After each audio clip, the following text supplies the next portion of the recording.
Good morning, YouTube. How are you this morning? I'm pretty good. Pretty good. It is 9:30 a.m. Central Time, and I am in Van Alstyne, Texas, at Foxworth Gillibreth Lumber. The curtain is closed because of the sun. There you go. It is literally coming right in that window, and my camera don't like it. When last we talked, I was loading at Weyerhaeuser in Simsboro. I guess it took him about another 10 minutes to get that stuff on. Then I pulled up and strapped and used their junky ass tarping machine to tarp my load. It's able to get it on there, but it's not a good one. You have to stand out the side and use a little switch on the wall to get the crane thing to move. I like the ones better where they have the remote. You can walk it across. That one has a tendency to stutter a lot and get jammed up, and I don't like it because it tears up the tarps. I was able to use two 4-foot drops on that load yesterday, and had 2 inches of coverage between the two tarps, so it's perfect. If it had been even longer, I would have had to use 3. Once I got done, I left there and started heading this way. It was my intention to stop in Greenwood, Louisiana at Flying J and take a shower and then head on in, but that didn't happen. I got about 10 miles down the road, and you come, and right there when you're passing Monroe, Minden, going through Minden, there's a Love's there. I always go up right in front of that Love's, past those truck stops I've talked about, the ones that never have any parking in them. They always have parking in them, across the street from a packed Love's. Going up to try to get to El Dorado through the back way, up the truck bypass for US 79. Well, long story short, that whole area has been under construction for quite some time. They're resurfacing one side of the road. Well, as I got into the construction zone, I guess someone had dropped something or whatever. There was debris on the road, and I hit something, and I didn't blow a tire, but I could see something sticking into one of my tires, a piece of metal sticking out the side of the tire.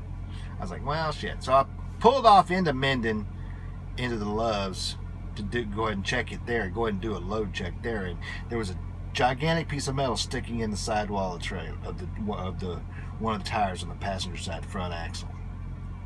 And it did not puncture the tire, but it had cut a 7-inch gash that long in the sidewall.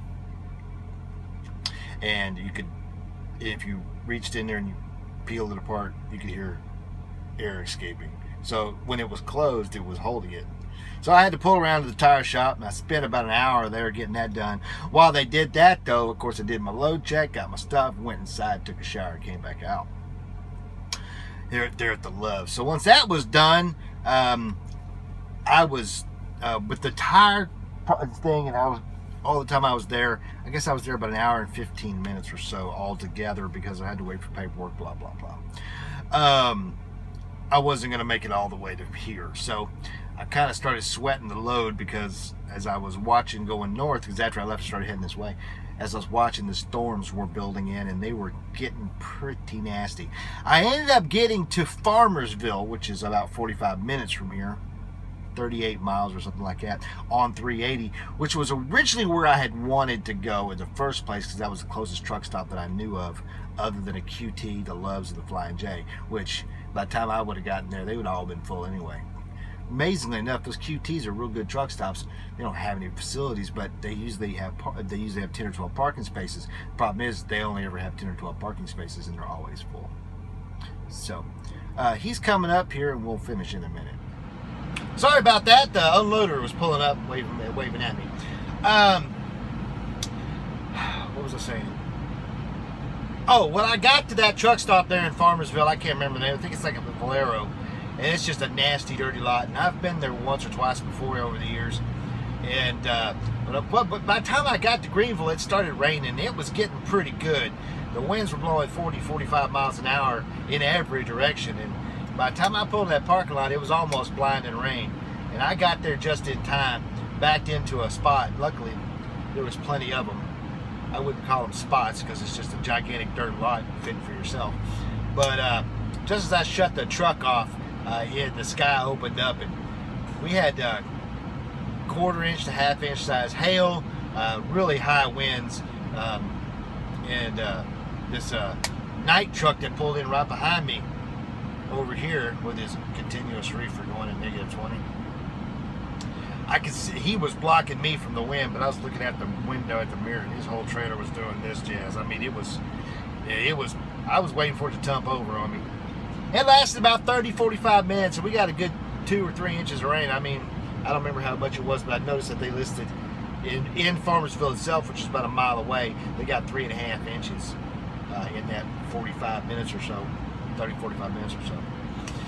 But I cleaned up the truck, put the sheets on the bed because I hadn't put them on yet, and put some stuff away and got situated, had a snack, and went right to sleep, just like that. I mean, it was still raining, but the big storm was over, and that was, I guess, that was about 11 o'clock because I parked a little bit after, right at 10 o'clock, and I was up for about an hour.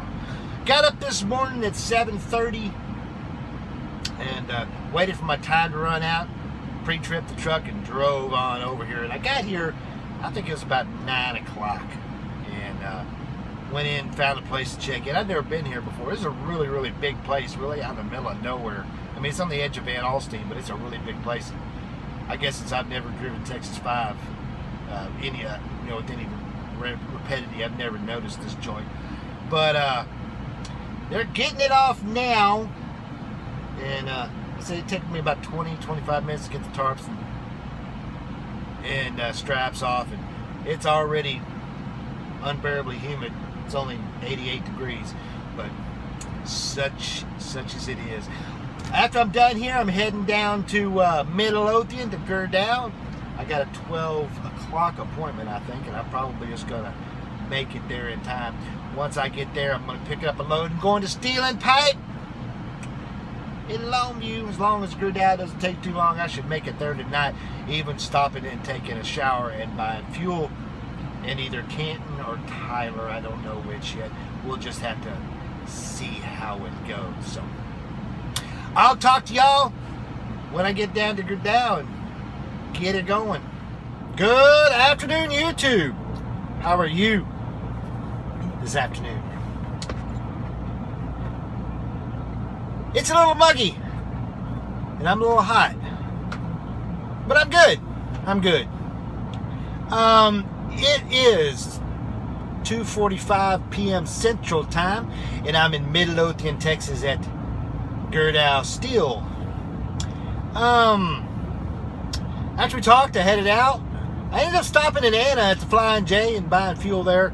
I ended up stopping there instead of waiting until later because I wanted to get something to eat, and I had time to burn. But even when doing that, I got down here at, let me think, I got here about 11:15, and my appointment was at 12:30, so I had a little bit of time to stew. Kind of hung out and waited, and then got in line at 12 o'clock to check in. I could have gone ahead and gotten in line then, because the amount of time it took me to keep waiting in line to check in was ridiculous. I got checked in at almost 1 o'clock, but no big deal. Gave my paperwork, and I looked at it and kind of tried to figure out, where to start, because this was a multi-zone load. Yay, hey. Ended up going up to the top of the hill first, and ran into my buddy Justin, who seems like he's the one that loads me most of the time. We talked about it, and it's a real convoluted mess. All these Steel and Pipe Longview loads are. I got one bundle of 45s on here. I got 4 bundles of 20, and I got 4 bundles of 30. And it's 3 tiers tall. We couldn't get it all on 2 levels like we originally wanted.